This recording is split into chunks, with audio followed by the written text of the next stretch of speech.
প্রিয় দর্শক, আপনারা দেখছেন জিএম শফিক ইসলামিক টিভি।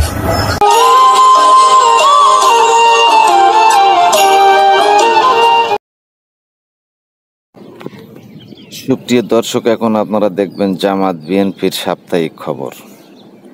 আমি সরাসরি নিয়ে যাচ্ছি খবরে। গত বৃহস্পতিবার সকাল 10 ঘটিকায় সোনাপুর কেন্দ্রীয় মসজিদের সংলগ্ন আলী ব্যাপারীর মাদ্রাসায় বাংলাদেশ জামাত ইসলামীর কাশপুর ইউনিয়নের এক কর্মী সভা অনুষ্ঠিত হয়। সভায় সভাপতিত্ব করেন কাশপুর ইউনিয়নের সভাপতি মোহাম্মদ মাসুদুর রহমান মাসুদ। সভায় হাফেজ মোহাম্মদ আশিকুর রহমান হুজাইফি সূরা বাকারা থেকে আয়াত পেশ করেন ও তরজমা ব্যাখ্যা করেন। সভায় প্রধান অতিথি হিসেবে উপস্থিত ছিলেন সোনারগাঁ থানা জামাতে আমির মোহাম্মদ ইসহাক মিয়া। সাম্প্রতিক রাজনীতি ও গণসংযোগ নিয়ে আলোচনা করেন ইউনিয়নের বাইতুল মাল সম্পাদক মোহাম্মদ নাজিম উদ্দিন। অনুষ্ঠানে ইসলামিয়াত সঙ্গীত পরিবেশন করেন আবদুল্লাহ জাহাঙ্গীর। সর্বশেষ দোয়া ও মুনাজাতের সাথে বৈঠকটি শেষ হয়। জামাত ইসলামী দলের গণসংযোগ। গত বৃহস্পতিবার কাশপুর ইউনিয়ন ৬ নং ওয়ার্ডের ইউনিয়ন সভাপতি মাসুদুর রহমান মাসুদ ও ইনায়েত ভাইয়ের উদ্যোগে ২০-৩০ জন জামায়াত ইসলামীর নেতা কর্মীরা একটি টিম গণসংযোগে বাহির হন।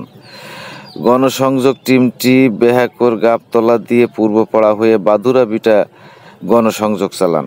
গণসংযোগে নেতা কর্মীরা জনগণকে বুঝান, আমরা যদি মুসলমান বলে নিজেকে দাবি করি তাহলে অবশ্যই আমাদেরকে এক আল্লাহর দাসত্ব বিশ্ব নবীকে শ্রেষ্ঠ নেতা হিসেবে মনে প্রাণে বিশ্বাস করতে হবে এবং সংঘবদ্ধ হয়ে একজন ধর্মপ্রাণ ন্যায় ও ধর্মভীরু লোককে নির্বাচন করে ভোটের মাধ্যমে তাকে দেশের রাষ্ট্রনায়ক করতে হবে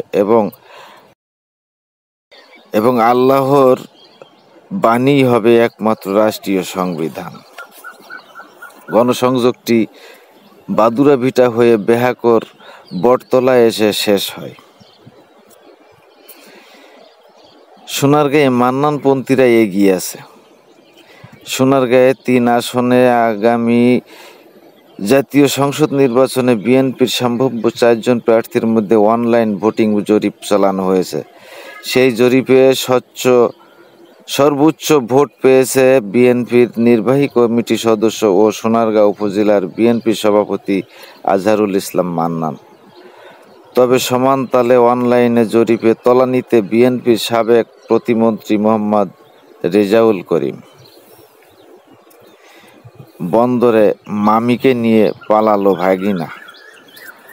বন্দর থানার নাসিক ২৪ ওয়ার্ড নবীগঞ্জ উত্তরপাড়া এলাকায় ইব্রাহিম মিয়ার প্রবাসী ছেলে লিটনের স্ত্রী ১০ বছরের সন্তান রেখে একই এলাকার মৃত শাহজাহান মিয়ার ছেলে সিএনজি চালক আরমানের সাথে পরকীয়ার টানে ঘর ছেড়েছে। জানা গেছে, নবীগঞ্জ উত্তরপাড়া এলাকায় ইব্রাহিম মিয়ার ছেলে লিটন মিয়া সুখের আশায় গত ৫ বছর আগে মালয়েশিয়া পাড়ি জমান। সংসারে তাদের আছে একটি ফুটফুটে ছেলে সন্তান। কিশোরীর ইজ্জতের মূল্য ৭০,০০০ টাকা।